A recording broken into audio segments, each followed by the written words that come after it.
What's going on, everyone? Matt Thrash and even Rotten Ronnie. And I want to tell you about if you're bored on a Saturday night, you're even bored on a Tuesday night, then I say turn on Drinkin at Moe's because it's a hell of a good time and you just might learn something.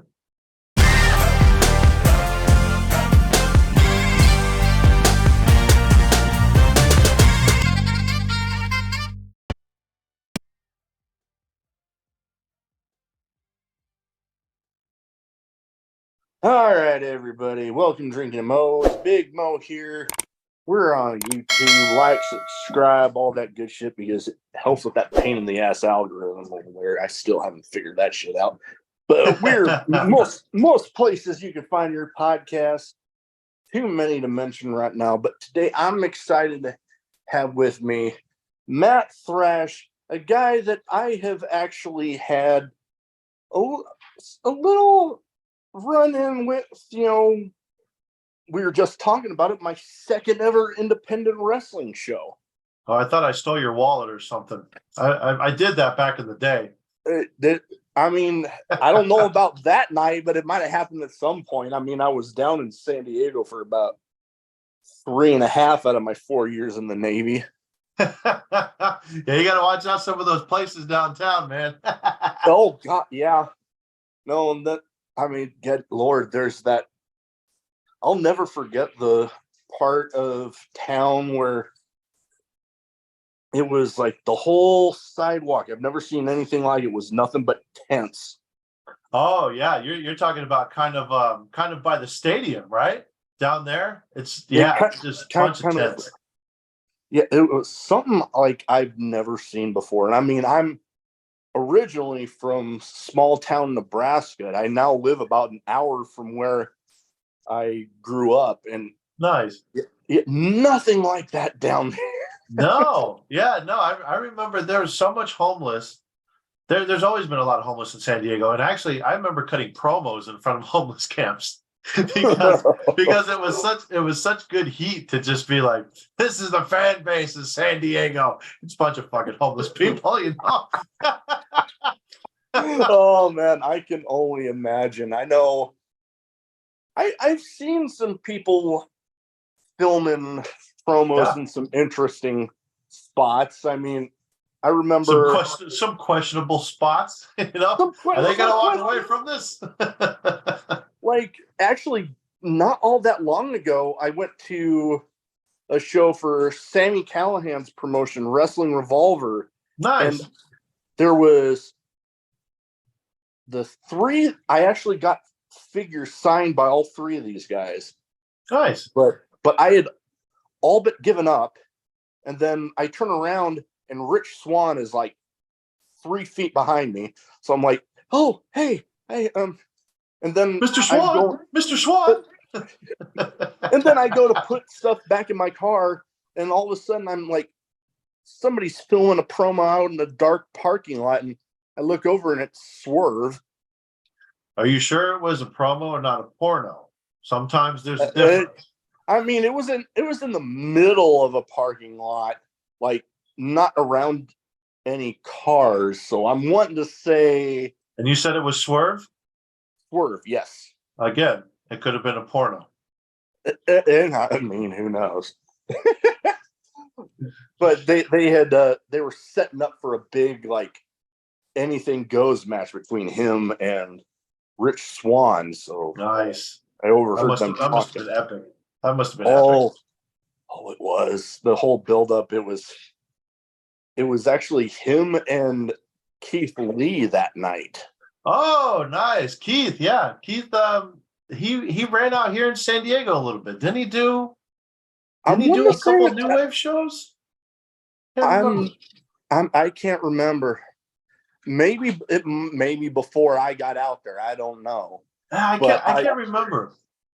But man, I remember I had asked Swerve about, did Keith leave already? And it's like, oh no, he's still in there. So I waited for a while after.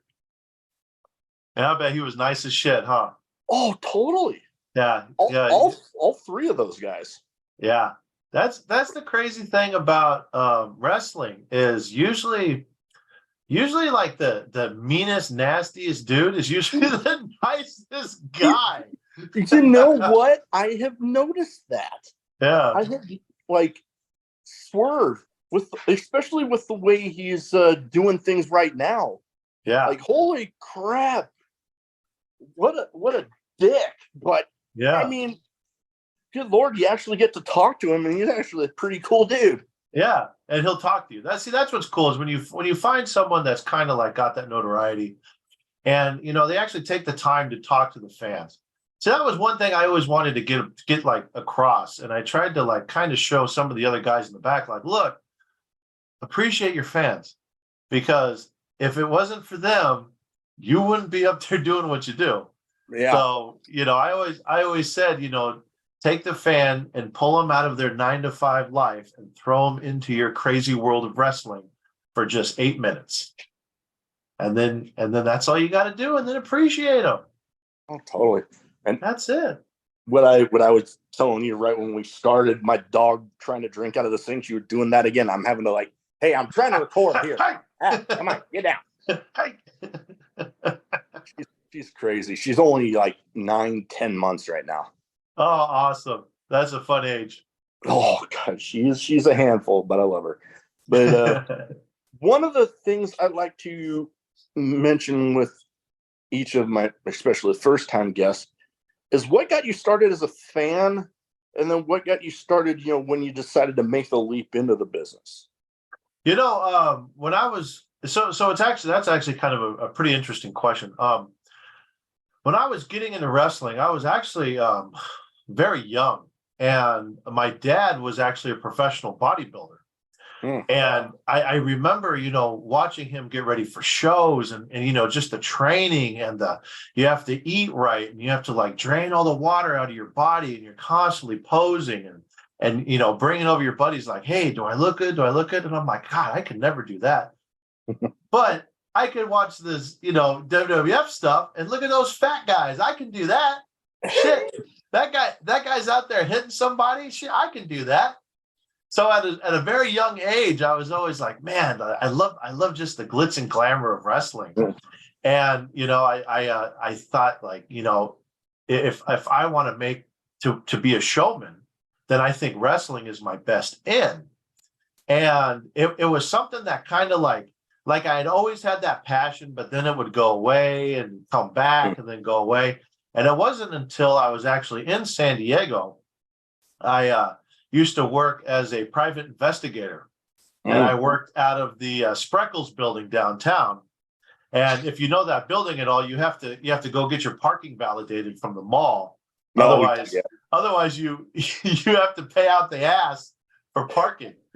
So I would always go to the KB Toys, which was like right there. I mean, one, because as you can see, I'm a huge nerd. I have toys everywhere on my walls, and two, because it was just right there. So I went in, and I remember I always saw this guy, and he always had like pink hair or green hair and a fat lip or a black eye. And one day I just asked him, and I'm like, hey man, do you get your ass kicked because of your hair? Like, what is it? And he looks at me and he goes, oh, I'm a professional wrestler. And I was like, oh wow. And I was totally starstruck, because I'm like, I thought you had to be like super famous to be a pro wrestler. And he just kind of looked at me and he's like, you're a big dude. You ever think about doing it? And I remember I looked at him and I was just like, every goddamn day of my life. It was like the cheesiest, most cliche answer, but I swear to God, that's what I told him. And that wrestler was actually the Amazing Webb, who later was known as Big Daddy Destro. And if it wasn't for that guy, if it wasn't for Big Daddy Destro, I would have never broken into the business. And it's a wild business, and I've definitely had a lot of fun doing it. And you can tell. I mean, even now, and we'll go into a little more of this later. Sure. But even now that you're doing more like commentary type roles here and there, I mean, you can, like, I remember, SoCal Crazy's benefit show Yes. where you and I believe it was you and It was me and Tommy. Wilson. Yeah, it You was and me and Tommy Tommy Wilson for Wilson. most of that show. Good Lord, you can tell you guys were just having the time of your lives. Oh, we were having so much fun. And it was so funny, too, because I remember SoCal Crazy came up to us and he was kind of like, he was making announcements. And like the very last announcement was like, oh, by the way, we need someone on commentary. So anyone want to jump on it, just go ahead and jump on it. And Tommy Wilson, who I've actually known for many, many years, I just kind of look at him, I'm like, commentary? And he's like, yeah, let's do commentary. Because we were both in the same match because I was actually the manager of the Ballards and Primo Hano. Primo Hano. If I'm saying your name wrong, brother, I'm so sorry, but you're awesome. Anyways, yeah, we were in the same match, and I'm like, dude, let's go do commentary. Like, I'll be the color, you be the straight man. He's like, let's do it.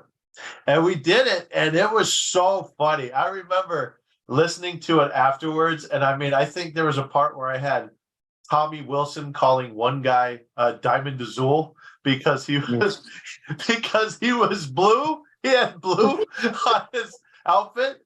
And then he's like, wait, that's not Diamond Azul. That's Nightmare Azteca, you ass. I remember that. Oh my God.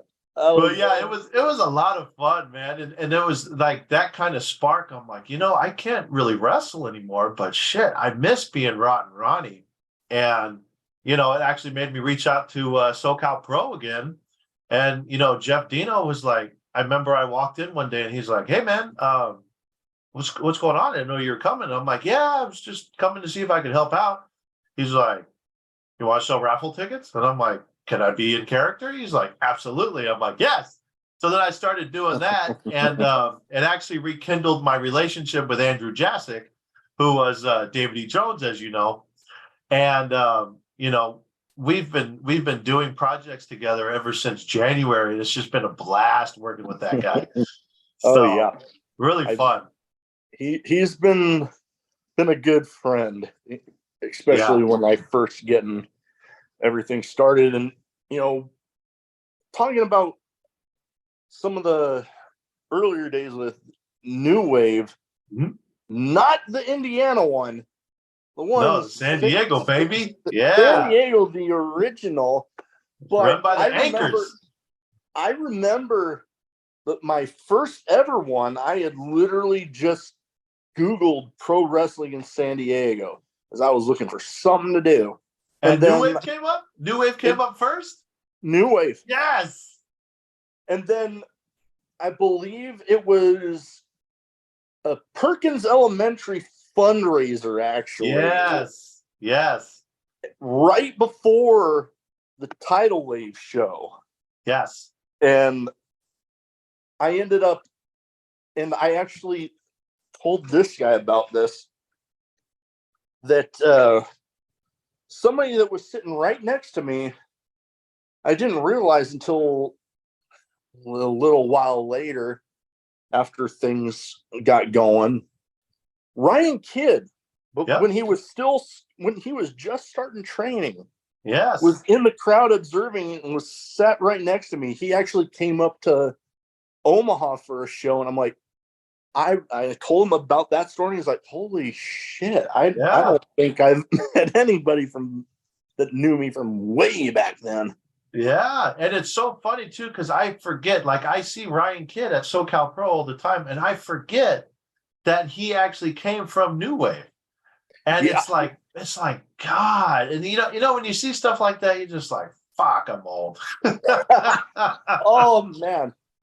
I know this the same feeling with this guy that's now running his own DJ business up here that'll do sound for some promotions, but then he's got his own gigs. And holy crap, it was like just recently he turned 21, and the very next show he was buying me a beer, and I'm like, you're making me feel really fucking old right now. He's like, here's a beer, Dad. Yeah. I'm like, okay, fucker. You bastard. Pretty much. I'm like, God damn, man. Like, my wife already loves telling me, like, I'm gonna be turning 40 in July. And she's like, constantly ribbing me for like, dude, you're old. I'm like, God damn, don't remind me. I know. I turned 42 and like it was like, man, my eyes suck. I had to get glasses and shit. And you can't see, can't move. Oh God, I'm already at the point where I feel like I can't move. I hurt my back in the Navy, and I always joke, yeah, I might only be in my 30s, but my damn back makes me feel like I'm about 90. Well, you know, when you carry Andy around, you know. Okay. Sorry, Andy. I My mean, Navy joke. his wife does like to joke on those TikToks about him being Oh my fat. So God, those things, like, it was great because like right when I rekindled with Andy, one of his videos came on my feed, and it was like one of the paired ones. And I remember laughing at it for hours. And I was just like, holy shit, that's Andy. And I'm like, oh my God, these are really funny. And I ended up going down the rabbit hole and watching all of his videos. And I'm like, oh my God, like he's really good. And then I saw his followers. And I'm like, well, shit, he made it. And yeah, and, you know, I actually get to collaborate with him. We do a retro rental review on YouTube. oh yeah. And it is so much fun. Like, you know, especially when we do our stuff when we're doing the video game reviews. You know, we play a game that we haven't played in like 30 years, and we have no business playing anymore. And which is horrible, man. And it's just, oh man, it's a lot of fun. It is a lot of fun working with that dude. Oh man, like I know not all that long ago, I actually found through some stuff my parents brought over to my wife and I's house some of my old Super Nintendo games. Yes. And I'm like, holy crap. And I actually had one of these, not the Super Nintendo, but it was one of those retro things that like you can play Super Nintendo, Sega, and all Like that, a Raspberry Pi?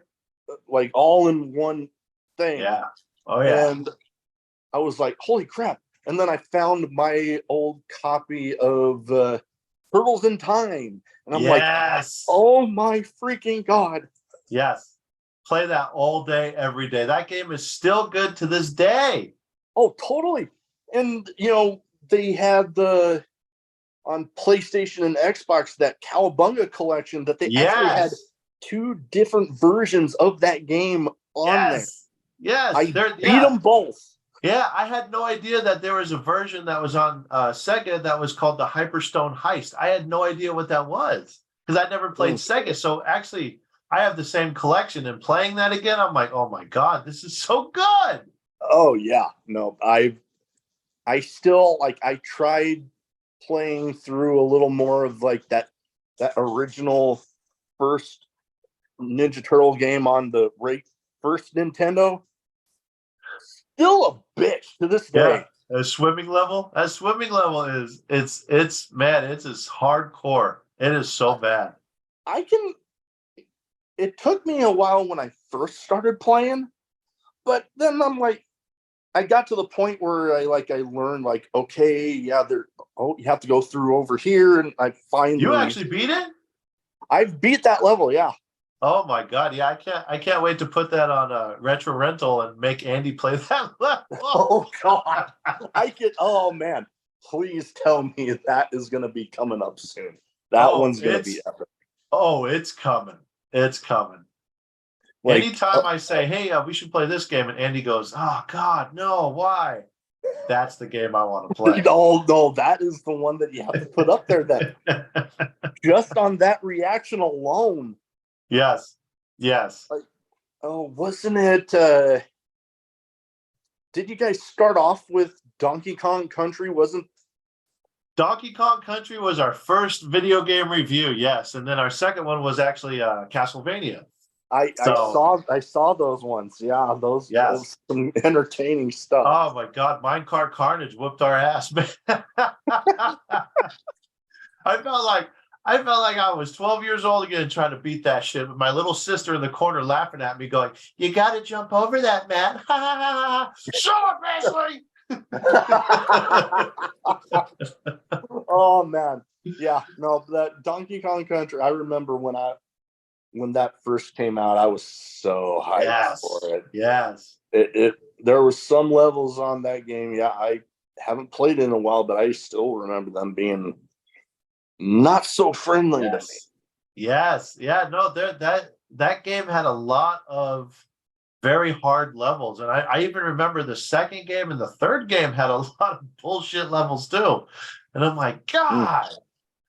Yeah, I'll consider myself lucky that I don't think I remember playing too many of the second and the third ones. Yeah.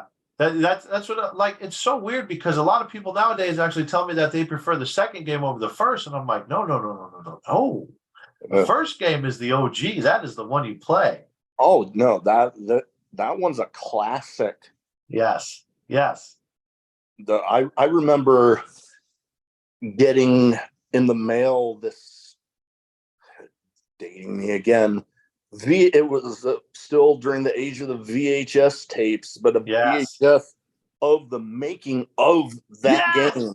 I had that too. And remember at the very end, they're playing Killer Instinct and they're like, whoa, you can't come in. Remember? And it was like a sneak peek of Killer Instinct. And it was like, oh, what are they doing? Oh, what's that game? It looks so good. No, yeah. God, now you play Killer Instinct and you're like, this was good graphics. And it was for the time. All you younger viewers listening, like, yes, Super Nintendo was the epitome of great graphics back in the 90s. So totally. Take your PS5s and your Xbox Ones and I'll take my Super Nintendo, damn it. What would you say some of the favorite, because you guys have done more with the movies than you have the video games. You guys are just getting started on that. But what do you think some of the favorite movies that you guys have done on that? Oh man, definitely our best one so far is our last review, which was RoboCop. RoboCop, we just hit it off. And I think the more popular one before that was Killer Clowns from Outer Space. And what's funny is they were both my picks, so okay. All right. But RoboCop is absolutely killing it. And I mean, it's just because that movie is just a cult classic. I mean, you can't go wrong with RoboCop. Oh, totally. And we actually just shot our episode of Creep Show yesterday. So hopefully that one will be coming out soon. Sweet. I'll look forward to that one. Yes. I still, when you brought up RoboCop, it still, you'll laugh at this. But for some reason, I think it might have been Andy that actually originally sent me this. I bet it was. Like a secret edited, it was like a secret, cut out scene. Oh God, yep, this is Andy. Where it was just RoboCop shooting the guy's dicks off, just constant. All of a sudden, oh my God! Yeah, dude, the whole scene. In that scene, RoboCop eliminated all of rape and all of Metro City in one night, baby. Yeah, I was like, you brought up RoboCop. I'm like, oh my God, that was the first thing that popped into my head. RoboCop shooting the guy's dicks off. And he actually stopped in the middle of the review and he's like, I need you to do something. I need you to go watch this deleted scene number 27 on RoboCop. And I'm like, okay. So we paused the video and I went and watched it. And I came back and I was in tears. And I'm like, oh my God, dude, we have to put that in there. He's like, we can't. YouTube will cancel us. Yeah. Oh my God. He sent me that and my jaw was just on the floor the whole time. Leave it to Andy and Trevor too, but they will just send you the most fucked up looking shit. You're just like, why? And it just stays in your head. It just lives there. Oh yeah, and right when you think you've forgotten about it, something pops up, and then all of a sudden, that's the first thing that pops in your head, and you're like, oh, yep. Yeah. Yeah, Yep. Andy is notorious for that shit. He's gotten me with that before. I can only imagine how it was in the Navy with that guy. I can only imagine. Oh God, Big Mo, like, Big Mo, come here, check this out. I know. Oh God, I think he was towards the end of his time, and I was just getting in, and Oh, wow. like I remember. Oh God, there was some. I could do a whole nother podcast on just Maybe. messed up stories of God I from back bet. then. Oh, I bet. But man, what would you say is a movie that you would like to do that you guys haven't done yet? You know, one of my all-time favorite movies that I would love to do is Caddyshack.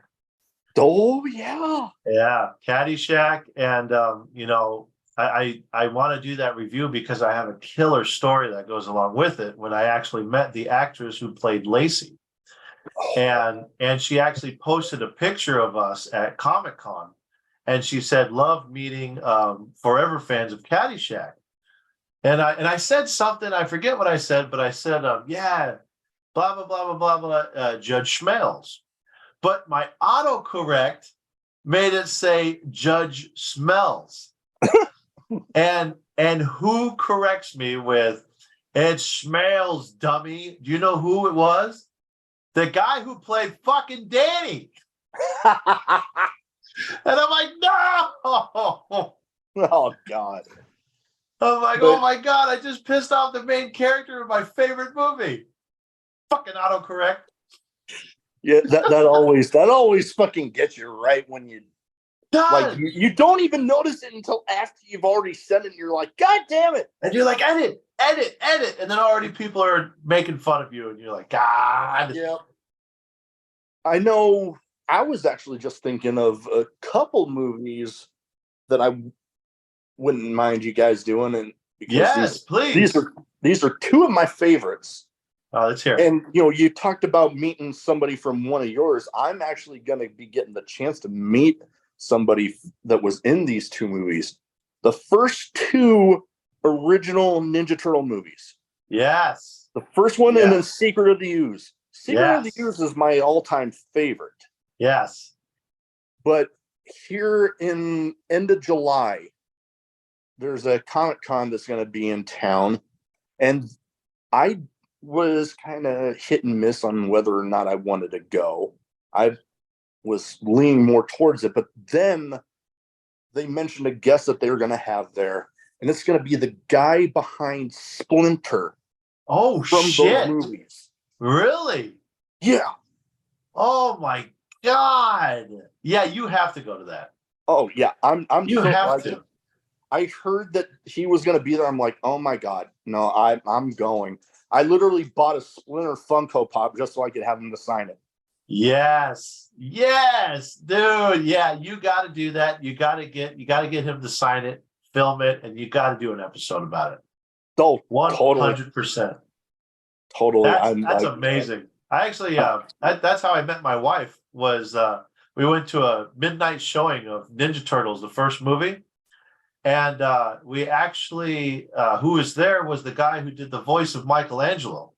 Oh, and my favorite Ninja Turtle. He actually got up and started doing like the, oh, you dirty rat, you killed my brother. And like, yes. But yeah, Michelangelo is our favorite as well. That's why we actually started dating, because I was like, favorite Ninja Turtle. And she was like, Michelangelo. I'm like, we can go on a second date.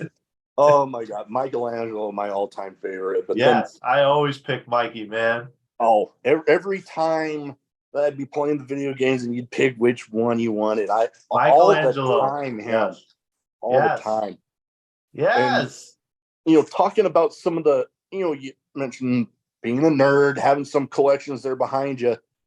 I've gotten a little bit of a collection involving some, you know, wrestling figures. Oh yeah. The Funko Pops. I mentioned I have some autograph ones.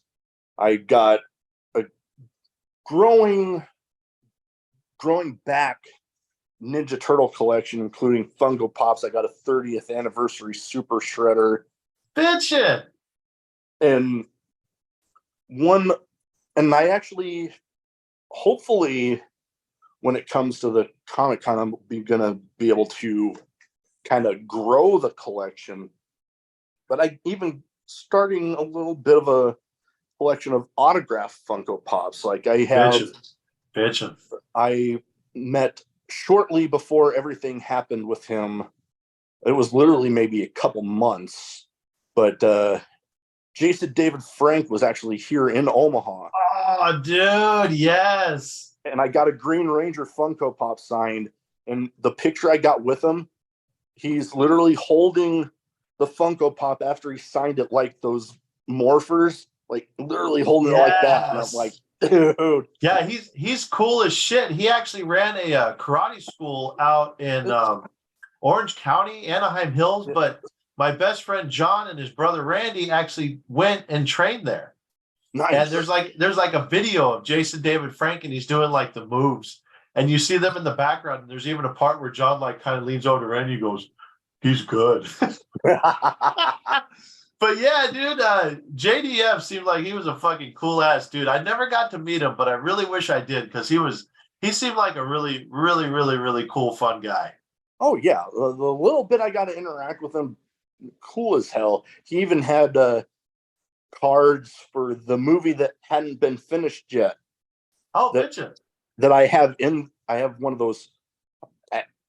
Dog trying to drink out of the sink again, but I have one of those hard plastic Funko protectors that I actually put the card in there with the Green Rangers signed one.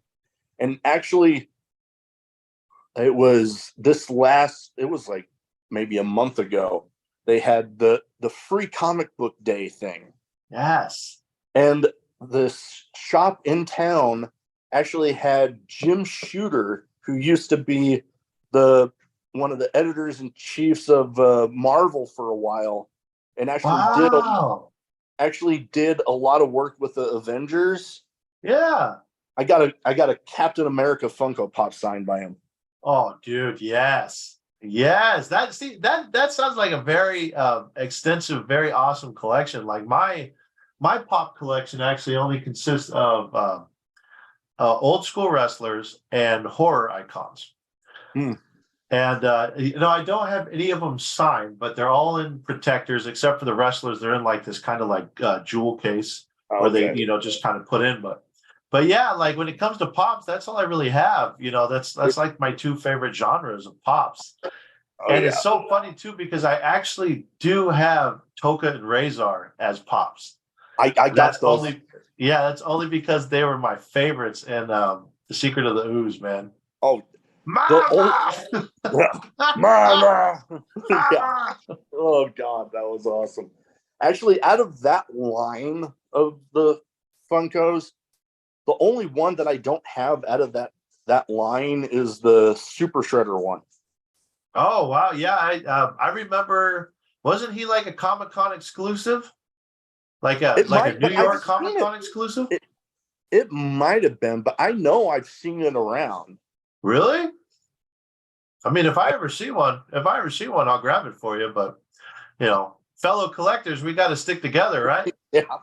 No, like, oh man, that just reminds me of some, sticking together with collectors.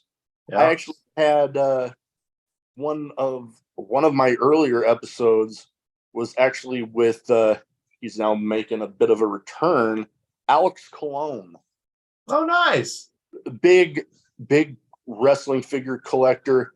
And I told he was actually looking for, I'm wanting to say it was the Sammy Guevara Target exclusive. Oh God. That came out. He was looking for it, and I'm like, dude, there's a Target near me that has about 5 of them. And it's like, so I sent him one. But and now he owes you. And if he has a very extensive wrestling figure collection, like If you all of a sudden be like, "Hey, I'm looking for blah blah blah," I'm sure he'll be able to find it for you. Oh yeah, I've told him I'm looking for anything and everything Stone Cold Steve Austin. There you go.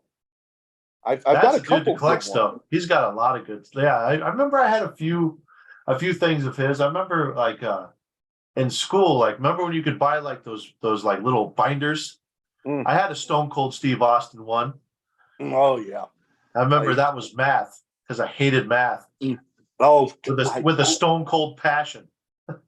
there we go. I oh man, what's another? I want to get more of the figures of this guy, but I actually just recently bought his Funko that apparently just got released. Bam Bam Bigelow. Yeah, I actually just bought that one not too long ago too. I was so stoked that they made him. Oh man, I was so hyped. I was actually at Walmart, not really planning on buying anything, but I'm like, I'll go buy, see what they got. And boom, right there, Bam Bam Bigelow. I'm like, holy shit. Is that Bammer? It's a sign. I have to have it. They only have the one left. Yeah. No, that's definitely a good one to get. Like all the legends, like I've been trying to get them up, and you know, they're like some of them are going for big money. Like I remember I bought NWO Sting and Black and White Sting at a oh, what's that store? Like a FYE Oh, over in yeah. this mall over in Parkway. And I remember I was in there and I'm like, oh, okay, I'll get these. And I didn't have any pops at all. And I remember I found those two, Ultimate Warrior, and I believe the Macho Man, where he's in his trunks and he's just got the glasses, right? And I remember I bought all those, and I'm like, okay, these are kind of cool. And then I think a little bit later, the WWE 2K something, which had the Hulkamania edition, it actually came with an NWO Hulk. And I'm like, okay, cool, I'll get that too. And years later, I'm like, these are how much? I remember I sold the NWO Hulk on eBay for like $500. Jesus. And I was like, shit, man. Like, this was a free giveaway. Well, not free giveaway. You had to pay like the $80 for For the collector's Hulkamania edition, but still, oh yeah. just this thing at GameStop. Like, And it turned out to make me $500. yeah. Like I remember some of the Legends ones I got. I got the Macho King one. Oh yeah. I got obviously Bam Bam Bigelow, and then I'm trying to get just the straight Mick Foley one. With the trash can? I think that's actually Cactus Jack, and I have that one. I literally have all three of the faces of Foley, but there's one that's just straight Mick Foley. That is the only one that I don't have. I think I've seen that. It might be the Cactus Jack one though, but I know I've seen a lot of Foley for really cheap on Amazon. Yeah, I forget where. I know some of them I found at like GameStop. I know I have the GameStop exclusive RVD. Yes, where he's holding the briefcase, the money in the bank. Yeah. Yep, I'm looking forward to seeing what more they got. I know they got one that just came out at some point this year, the Cody Rhodes one. Oh, nice. Want to get my I have Dusty. I was able to get Dusty. And you know who I want? You know, I want a Psycho Sid. I want a Psycho Sid pop. That would be interesting. They haven't come out with one of him, so that would be interesting. Yeah, just because when I was getting into wrestling, like you know, obviously you pick a wrestler that you admire, and you try and copy all their moves. And actually, Psycho Sid was the guy that I chose. I was like, I want to do Psycho Sid shit. I mean, obviously everything but the, top rope, big boot, leg break, where his ankle just went. Yeah, anything but that. But like his whole move set, like I was just like, I can do that. Those are the moves I want to do. So yeah, like I've always looked up to old Sid. Oh yeah, no, he was definitely one of those back, 90s, early 2000s. Yeah, he was Yeah. one of those guys to watch. That's for sure. Yeah. I remember, and it was so funny because I remember when he came out and he fought Hogan, Mm. and it was Sid Justice. And I Oh, remember I always picked him on Super WrestleMania because the song was so cool. It was da da da da da da da da da da, and you're like, yeah. And then I think they yeah. like kind of gave it to Crush later, but anyway, yeah, I was always like, yeah, this guy's the shit. And then when he came out later as Psycho Sid, I'm like, hey, isn't that Sid Justice? Yeah. No, I was kind of the same way back. They had that name change there. Yeah. Yeah. Yeah, Yep. I always thought Sid was cool. I always thought he didn't really get the respect and accolades he deserves. I always thought he was one of the best big men in wrestling. Very like, I hate to use the term underrated, but when you hear people talk about the best big men ever, there's obviously guys like Bam Bam Bigelow, Yeah. guys like Kevin Nash, and then you don't hear people talk too Oh, much Sid. about Sid. And you know No, what? Back in those days, the 90s, the early 2000s, he was the shit. he was the shit. And I remember when he was Psycho Sid and it was like kind of him and Diesel. And it was like, oh my God, can you imagine like Powerbomb versus Jackknife? Like, holy shit, who would win? Yeah. Oh Yeah. yeah. No, definitely. Now, kind of rounding off things here, I have two categories, and one's a bit of a name game. I try to, as much as possible, theme it to the guest. And one thing that I found interesting, and I had kind of forgotten about it, but I know I've talked with a few different guests about this. Back, oh boy, it was like the early 2010s. And AWS had their, and I was still in San Diego at the time, big 159-man battle royal. Oh yeah. Yeah, the Guinness Book of World Records. Yeah, they wanted to break the Guinness Book of World Records and have the biggest battle royal. I remember Yeah. the middle ring broke. That was a story that I didn't remember, but a few people have actually brought up. Yes. But Yeah, the middle ring fucking broke. It was insane. but the people that are going to be in this category were all involved in that match. Oh, nice. Let's hear it. First one, guy on a bit of a hiatus from AEW right now, but word is he's getting back in there. Scorpio Sky. Scorpio, yeah, really, really cool dude. Really cool dude. I got to talk to him very little bit at that show. And I mean, there was a lot going on. But I got to like just talk to him a little bit, and he was cool as shit. Like, I know some people say that he's kind of a jerk and whatever, but I always thought Scorpio Sky was awesome. I always thought he was such a nice guy. Oh yeah, the little interaction that I got to have with him, he was actually at a handful of the new wave shows that I went to down there, including one of my all-time favorite matches I've ever seen was him versus B-Boy versus TJP triple threat. Yes, yes. That was a great match. And I think that was at the YMCA in downtown, correct? I'm trying to remember. I'm wanting to. It might have been, although it might have actually been when they had say Boys and Girls Club out of Chula Vista, maybe. Oh, okay. Yeah. Or like kind of towards the last half of New Wave's lifespan there. Yeah. And they had a lot of big names. Like Trevor actually reminded me that they had Luchasaurus on a show. They had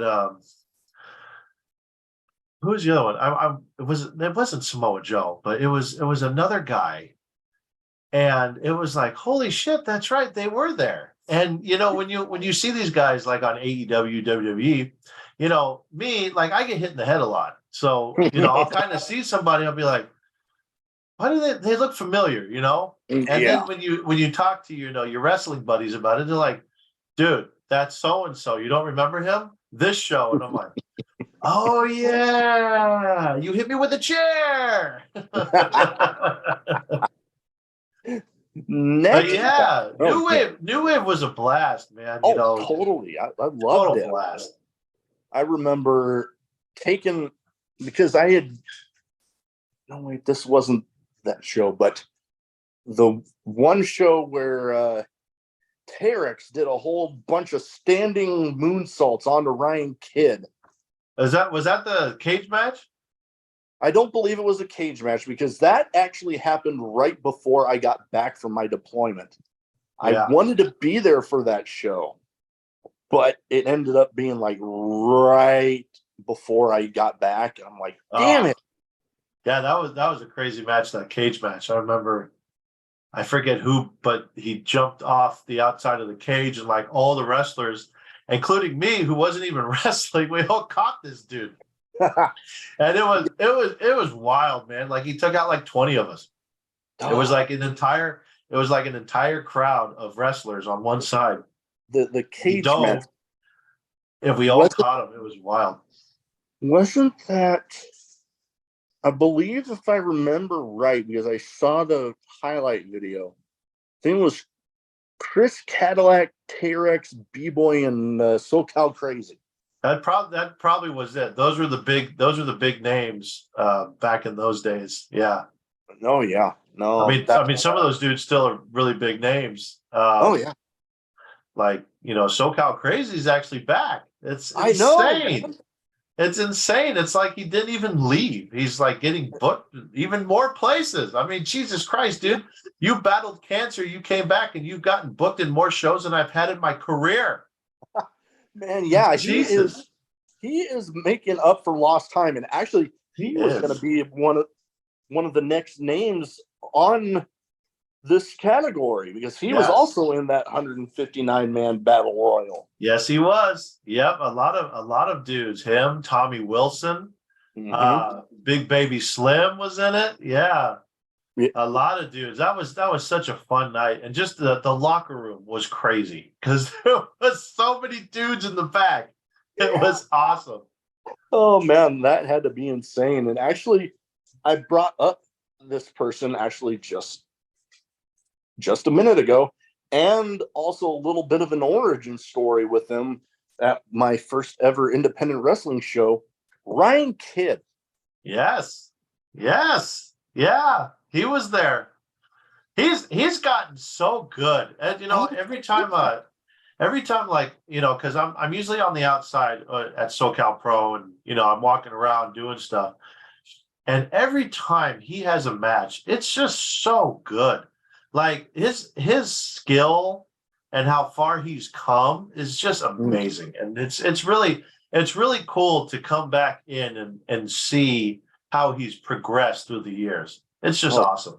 Oh, totally. I completely agree. And I love my little story that I get to tell when, he was last up here in Omaha, and I got to go up and talk to him for a minute and be like, hey, you were actually sitting right next to me at my first ever independent show. Yeah. And if you remember that far back, he'll talk to you. He'll be like, "Holy shit, really? Whoa, wait, come here." That was pretty much how it went. Like it was gonna be just a short little hey, and then I told him that, and then we talked for a couple minutes. Yeah. No, that's insane. But yeah, his God, yeah, he's just gotten so good, and it's amazing. Oh yeah. Just shows you what hard work and determination can get you. So yeah, that he has every bit of that you can hope from for anybody. Yeah, he's got a lot of great talent, and I think he's got a lot of years left. So no, totally, sky's the limit for him. Absolutely. A lot of those guys at SoCal Pro, actually, not just Ryan Kidd, but Matthias. Matthias is one to look out for. Tanner Black is one to look out for. Inferno Dragon, Eddie Islas, Tortuga, all these dudes just it's just amazing the caliber of wrestlers that come out of San Diego, and it's Totally. just it's so crazy because then you see them on other shows and you're like, God, I Yeah. remember when that dude was just a little greenhorn, and now look at him. But yeah, You- like definitely some of those guys, definitely watch out for them because they're going to be making it big. oh yeah, and I mean, you bring up Eddie Islas. He's actually one of the guys that I got scheduled for next month. Good. I love Eddie. When you see him, tell him, oh, Rotten Ronnie says, we wish you an Eddie Christmas. I'll have to do that. And he'll go, nah, man. Before we move on to the last person on this category, a certain mentioning to tell that to Eddie East. So certain somebody told me to mention to you, Sipping.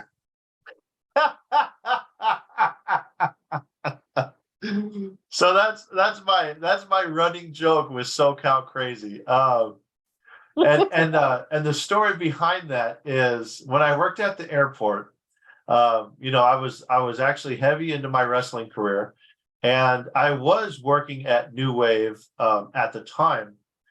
And I remember my friend Victor, who used to work there, and he just kind of came up to me, and every time I talk about wrestling, and he go, "Hey, Trash, you ever come out to Seppi?" And I'm like, "What the fuck is Seppi?" Right? He's like, "Fuck you then," right? And he would just do that for like a month.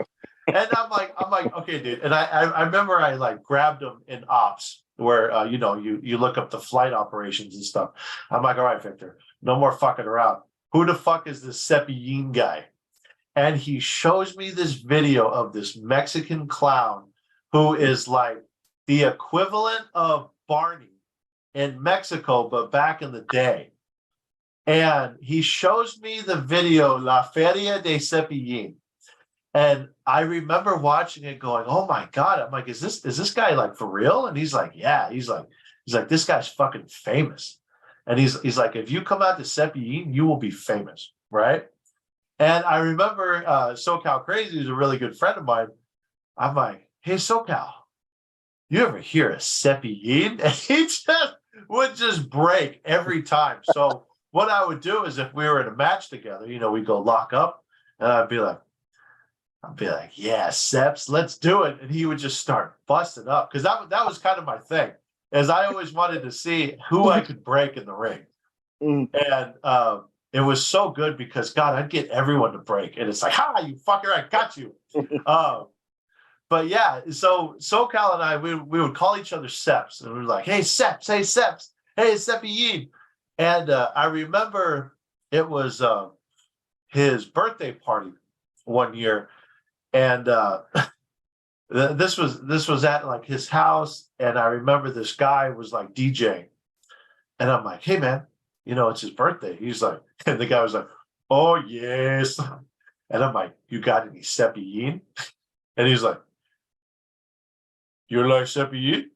And I'm like, yeah, dude, play it for SoCal. Play it. The guy with the Giles jersey on, right? And he goes, hey, Giles, this one for you. And he plays La Feria de Cepillín. And I remember SoCal is like sitting there talking to somebody, and he just turns and he looks at me and he's like, you fucking asshole. So yeah, but if you have SoCal on, ask him about one of his last shows. He actually came out to a Cepillín song, and guess what? Mo, he was more over than he thought he'd ever be. Like, he started clapping with it, and all the kids were going nuts. And I'm like, holy shit, Victor, you were 100% right. You come out to Cepillín and you are fucking famous. Oh man, like SoCal, he was the one that told me to mention that, and I'm like, yes, okay, I'll try to fit that in somewhere. Yes, Cepillín. Yeah, that's our longest running joke together. And then, like, every time I see him, hey Seps, hey Seps. Yeah. Oh man, that's epic. Yeah, it's awesome. It's like our code name. Okay. Well, we kind of got off there, but last but not least for name game category here. He was in AEW, but now he's getting back out there. Peter Avalon.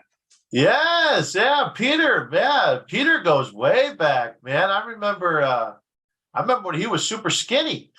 Oh, yeah, me too. Remember he was super skinny, and now he's got some girth to him. And yeah, that guy's always been so good. And I remember when it was him and Ray Rosas, and they were what PP Ray.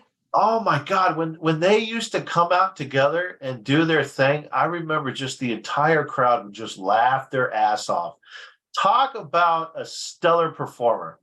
You know, Peter Avalon just is he's up there as one of my favorite indies, you know, just because he's so entertaining at everything he does. And if you talk to him, he's just like very nice and very quiet. He's like, "Oh, thank you, yes, thank you." But then he fucks with you right when you least expect it. He'll just like, I remember one time we were talking in the back, and I remember I was telling him like, "Dude, God, that shit with Ray is so fucking funny." He's like, "Oh, thank you, yeah, it's really great." And I was walking away. He's like, "Hey, Thrash," and I turned around. He's like, "Fuck you," and I'm like, "What the fuck?" That's epic. But yeah, that guy's doing so good, man. Every time I see him come up on social media, I'm so proud of that dude. I'm really happy that he made it. Because he deserved to make it. You know, there's a lot of guys that deserve to make it, but he was definitely one that had to make it. Oh yeah, and like you were talking about, I remember those early days. This super skinny dude coming out there. Yeah, I always told him I wanted to use him as a javelin. And that's how I'd win my matches. But yeah, I remember when I first saw him pop up on AEW, and I'm like, holy shit, I remember that guy. Yeah. Yeah. It is so crazy, too, because another one that pops up is Jack Perry, Jungle Boy. And I remember doing a show, I was champion, and this was at New Wave, and we did this at I think it was Perkins Elementary. And he was there, and he was very young. He was like 15 or something. And he was with his dad, Luke. And it was amazing because I'm like, holy shit, guys, that's fucking Luke Perry. And everyone's like, you know, a lot of guys like, oh shit, really? And then like some guys are like, who the fuck is Luke Perry? And I'm like, are you fucking serious? Really? Look up Luke Perry, bro. Luke Perry. Luke Perry is the dude that probably got more ass than a fucking toilet seat, okay? Oh, like, yeah, back during the days of 90210 and shit. Yeah. And you know, it was so cool because I'm like, well, I got to meet him. And so I remember he was in the back and he's taking pictures of his son. He was so proud of his son. It was, you know, and it really warmed my heart because, you know, whenever I see a dad that shows such devotion to his son and just really stands behind him, it makes me think of my dad who's now passed on. And, you know, he's the whole reason why I wanted to get into wrestling, because I wanted to be a performer to impress him. And, you know, I just remember Luke Perry taking pictures of him. He was so fucking proud. And I remember in character, I walked up to Jack and I said, "Hey, kid, come here." And he walks up and he's got a big smile on his face. And I take the belt off and I put it around him. And I said, "Get used to wearing that, huh?" And we took a picture, and Luke's taken a bunch of pictures of it. And I swear to God, I want to meet up with Jungle Boy, you know, Jack, and just see if he remembers that moment, because that was such a big moment for me, because it really warmed my heart, like seeing his dad just care so much for him. So, you know, Jungle Boy, if you're out there, if you're listening, man, like, let's talk, dude. I gotta reminisce about that moment, man. So, you know, if you're out there, please give your old pal Rotten Ronnie a call. We'll see if we can, when this episode gets posted, that we try to put that one out there. Yeah, that would be rad, because yeah, that was such a great moment in my life, seeing that, just the interaction of father and son, and just, it was amazing. And I mean, look where that kid's at now. You know, that kid is an amazing star, and I always knew he would be. Oh, getting ready to main event Double or Nothing right now. Yeah, insane, insane. That's gonna be nuts. Like that whole show's gonna be insane. But I'm excited to see how that turns out. Yeah. Definitely. Now, my second category, I have some kind of random questions. Some might be wrestling related, some might not be. You give me the first answers that kind of pop into your head. Oh boy, you're in for a wild ride because I'm the king of random, dude. I am a random roulette wheel, so let's do it. All right. First one of the only questions that I routinely keep in here because I never know what I'm putting in until I'm putting my notes together. Craziest in-match moment for you? Ooh. I think if for me personally in the ring, Yeah. I think the craziest thing that I ever did or saw is, the craziest thing I ever did was probably my retirement match, and this was at SoCal Pro. And I remember I was retiring because I just wanted to get out, and I was nervous as shit for my last match. And the craziest thing I've ever done is, to get over the nerves, I took this pre-workout called Craze. Oh, And God. before Craze was, watered down, it had like a stable block, like a building block that like they use in meth. And I mean, when you take it, like you want to lift the gym, you know what I mean? You want to lift the entire gym. So I remember I took 2 scoops of that, and then we were talking about the match because I was in this big like 6-man cage match, and the guys were talking about getting color, and I'm like, guys, it's my last match. You got to let me get color. And everyone was like, yeah. Thrash should get color. So I remember I was looking for a blade, and I'm like, God, I haven't bladed in so long. Like, do I even know how to do it still? And SoCal Crazy, fucking SoCal Crazy, goes, I got you. I'll blade you. Right. And now, mind you, in my entire 10 years, I had never let anyone blade me. I did all my own blading because I knew where to cut up here. So I didn't have, cuts on my head. Because remember, I still got to go to work the next morning, people. So, anyways, I let him do it. And he cut like all the way across. And I remember when he did it, he was just like, shit. And I'm like, what do you mean shit? And I just feel the blood come down. And I'm like, all right, here we go. I got the crimson mask. Let's do it. And I remember because I took the Craze, blood kept just squirting out of my head. I was like a sprinkler system.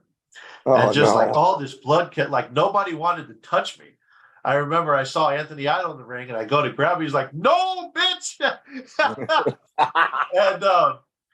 and I remember I got knocked down, and I was kind of laying by the cage, and I remember one of the managers on the outside. I think he was managing Anthony Idol, but Everett Scott. He comes up, and I just hear him go, "Thrash, yeah, are you okay?" And I'm like, "Yeah." And later he tells me, he's like, dude, when I asked you that, your head was doing this. Blah, blah, blah, blah. Oh, God. But yeah, it was so dumb because like there was times like I almost passed out in the ring because I was losing so much blood.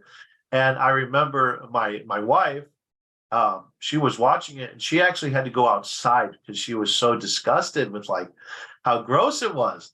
Oh, and yeah, I was just like, I don't know why I did that, but I guess when you're retiring, might as well go out with a bang, right? hey, that makes sense.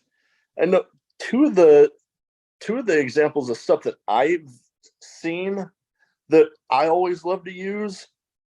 One was actually the guy that introduced me to my wife, who made him my best man.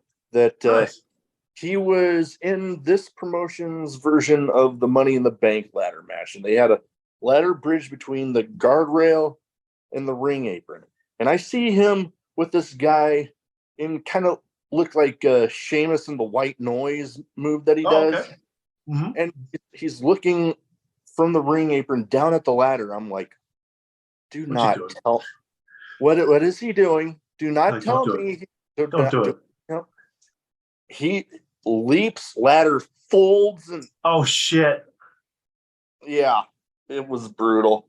Oh man, that must have been bad.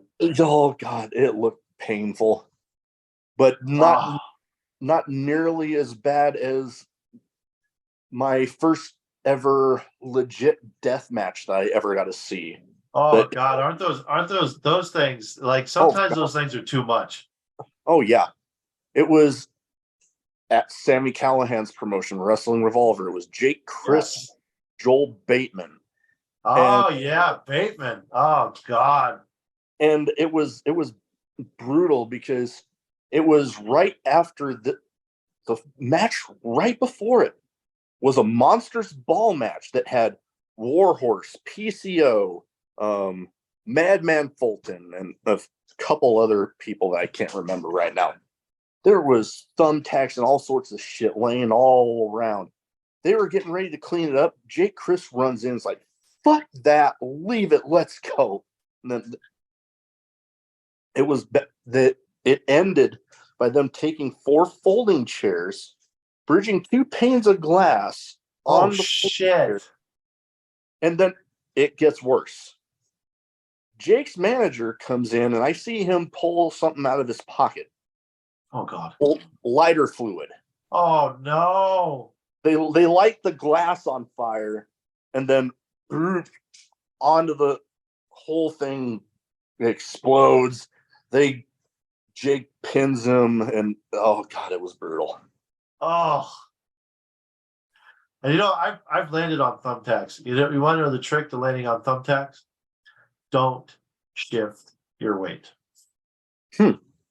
Because you feel every single one of those sons of bitches. I Because I can remember I imagine. landed on it. I'm like, that's not that bad. And I shifted, and I'm like, oh, Oh, God. yeah. Yeah.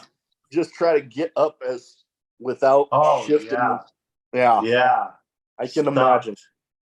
Sucked. Oh, yeah, my Yeah. back hurts just hearing Yeah. about Oh yeah. Cheaper than acupuncture though. that. Yeah, that would be a positive way to look at it.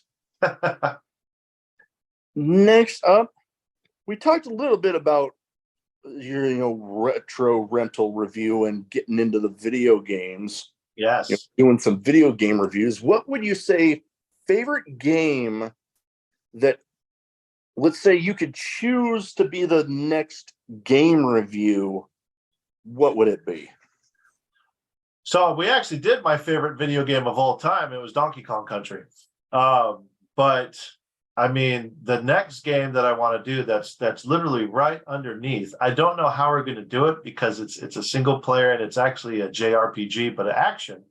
But my second favorite video game of all time, Secret of Mana. Yes, I don't know what it is about that game, but I remember I used to rent that game every time it was there. Every single time I would rent that game and I would play it, and I would always play through because it'd always be like save files that were saved from other people. Oh, let's see how far they got. And I continue on the story. I'm like, I don't know what's going on, but this shit's cool. And yeah, man, I would love to do that game, but God, there's so many games that I want to do. Like, oh man, there's like just a whole catalog of games that we're going to do, and I cannot wait for you guys to watch it. Oh yeah, no, I'm looking forward to more of those. I know we talked a little bit about it, but to see you two play Turtles in Time, Yes. I think that has to be coming up soon because you absolutely. two during doing that game together would just be entertaining. So I can tell you, and I'm going to give you guys a little sneak peek, but we actually do have a game review coming up. I'm not going to tell you when, but we reviewed Golden Axe for Sega Genesis. And if you remember playing Golden Axe, there was friendly fire. So you can only imagine what happened between Andy and I. Oh, yeah. All you had to do was say there was friendly fire, and I already have it in my head Yes. So you can already imagine how that episode is going to play out, and I really cannot wait for you guys to watch that one, and Oh, especially the next one, which is coming up, which is going to be a lot of fun too. oh, sweet. I'm looking forward to it. Next question. I would feel weird with a name of show like Drinking and Moe's if I did not have this question in here. Favorite drink, whether alcoholic, non, or one of each. I've had people do one of each. So my favorite alcoholic drink, and I'm going to tell you right now, I'm a basic bitch. Vodka tonic, Okay. Grey Goose and tonic all day long. Favorite beer? I'm a tan can, man. Coors Original, baby. Oh, I am when it comes to beer, I am a fan of the Coors Banquet. Yes. That is some Yes. good shit. I That love it. that and Kona Big Wave. I'm a big fan of that. Oh yeah. That's some good stuff too. Oh, and then one that I'm kind of mad that they don't have it a little more available around me, but Stone Cold's Broken Skull American Lager. Oh, I have not had that one, but a friend of mine, Matt Twisted, he's actually had that. And he says it's really good. Oh, it's amazing. Me being a lifelong Green Bay Packer fan, my dad actually took me up to my first game up at Lambeau Field. And Yes. I knew, like, I was like, you know what? Let me just see if somewhere around here has it. Literally, maybe a couple miles from the hotel. Oh, I There, was gonna say they had it at Lambeau. I wish they did, but a couple miles from our hotel, there was a spot that had it, and they only come in 4 packs. But I grabbed the last one they had. See, but that just goes to show you grab the last one. Like that just shows you how popular it is. I think when Matt Twisted was telling me about it, he's like, "Dude, I found the last one at this liquor store in Vegas." And it's like, dude, how do you find that? Because I remember when it came out, I was looking for it everywhere, and I could not find it. Like I could order it on Amazon, but I'm like, nah, that sucks. Because if some asshole throws my package, there goes my beer. So Yeah. I haven't tried it yet, but I really want to. I've heard nothing but good things. Oh yeah. And then you talked a little bit about my wife might be on her way in, but you bring up a mixed drink, with the vodka tonic. I actually stumbled on this because I was just curious to try it. I had a now half drink bottle of Casamigos tequila, Oh, and I poured that in with a glass of lemonade, and I'm like, okay, this is dangerous because I can't even taste the damn alcohol in here. yeah. I'm glad I'm only having the one glass. And was it good? Oh, I loved it. Really? Because I tequila is a sucker punch, man. You got to watch out for that. oh I've you I've gotten stung by the sting of tequila quite a few times in my lifetime.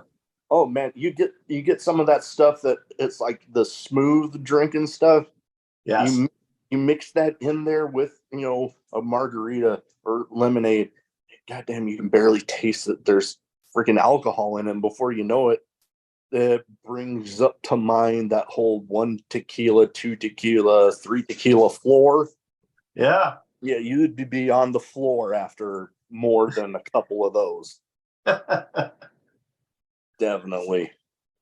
Now, I kind of mentioned a little bit ago, one of my favorite movies was actually a sequel, Teenage Mutant Ninja Turtles 2 Secret of the Ooze. Secret of the Ooze, baby. In my opinion, one of the few movies that the sequel is Better than surpassed the original. the original. Yes. Yes. Doesn't happen very often. What would you say for you, a favorite movie sequel? Ooh. Um, Geez, that's a good question. I think maybe probably Lethal Weapon 2. Okay.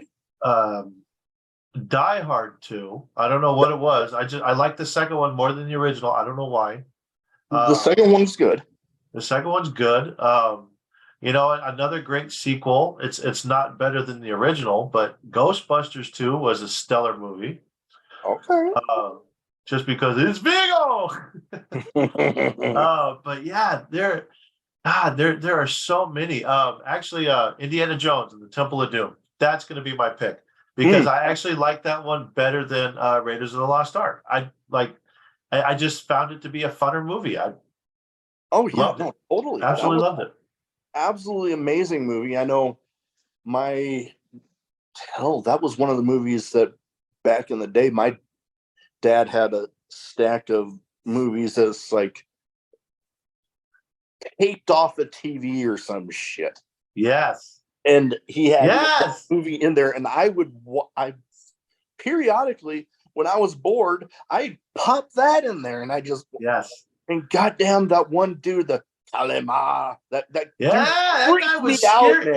And remember, I remember seeing him for the first time when he pulls that dude's heart out, and you see the wound close, and he's all alive, and he holds it up, and as he lowers down to the lava, the thing catches on fire, and his laugh is just so crazy. He's like, and I'm like, dude, what the fuck?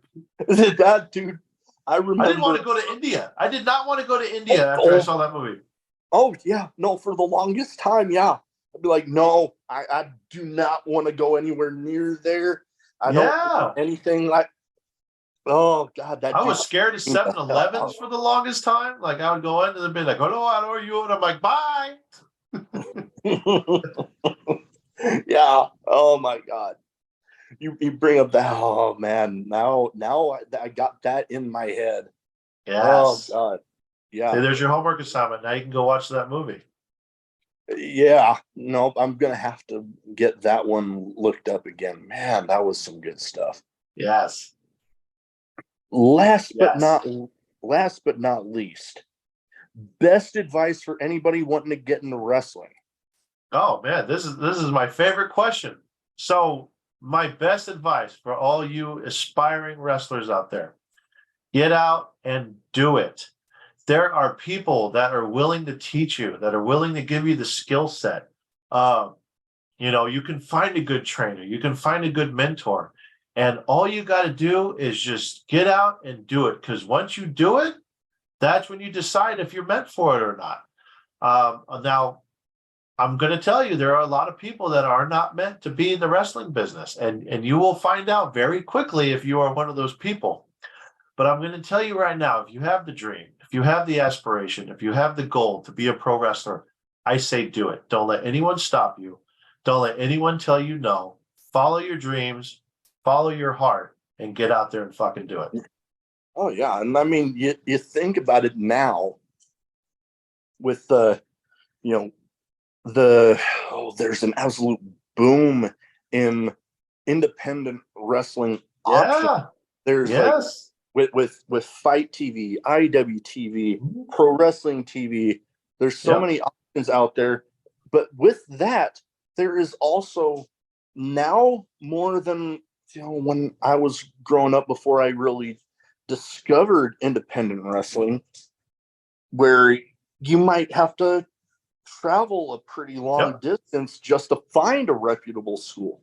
Now, really, there's literally at least one everywhere, in just about every corner of this country. Yeah, and one in every town almost. It's crazy. Almost, it's crazy. Yeah. Yeah, it's crazy.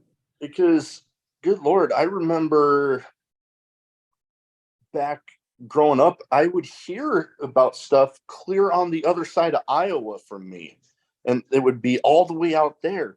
But now you got, a little bit closer in Des Moines, and then, here we got places here in the Omaha area. And then, I mean, you go, Chicago, New York, Florida, all over the country. It's all over the place. Do is look. Yeah, it's all over the place. I remember when I was looking into getting into wrestling, the only thing that was around here in San Diego was Ken Shamrock School. And I remember looking into it, and it was an astronomical amount of money. And that's another good thing about today's wrestling is you can get into a school that has really good training, and it's not going to break your bank. Yeah. You know, you find a good school, you stick with it, and you know, if you put in the hard work, I'm telling you, anybody can get out there and do it, but you got to stick with it. That's the thing, you know, sticking with it, because, you know, a lot of people, they think, you know, and I mean, no fault of their own, you know, having aspirations of getting to WrestleMania and that, but not everybody, if they get there at all, not everybody gets there that quickly. So, you know, having to stick with it, because you're probably going to have those times where you're going to be like, damn, what the fuck am I doing? Exactly. Like, my body hurts. Body hurts and everything. But then, you know, more often than not, like, I know I've seen those motivational pictures where it's like one guy is walking away with a pickaxe underground, but then you see this other guy a little bit below him, just about at the end of this thing, and then the other side of where he's at is a whole meth of gold. Yeah. And you know, you never know. You never know. Right when you never know. Right, you never know. You want to quit, you might just be just there. Just there. One little thing, and boom. Yep. And that was the thing, is I was just a little boy who had a dream of wanting to impress his father and wanted to do what he could do, but couldn't do it because of all the stuff that went into it.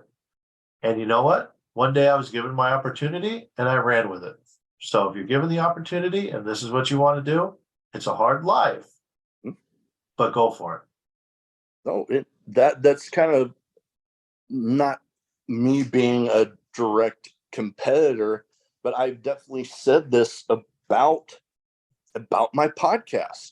I've literally said, you know what, with the feedback that I've been getting and the opportunities that I've been given, I know that I just need that door just cracked open, just crack it open, and watch me blow that motherfucker off the hinges. Yes, and that's how you're gonna do it. You're gonna do it by doing more videos and doing more interviews and stuff like that. And then all of a sudden, like, I wouldn't be surprised if I saw Drinkin at Moe's on fucking E one night, and it's like, this guy is such a fucking asshole. And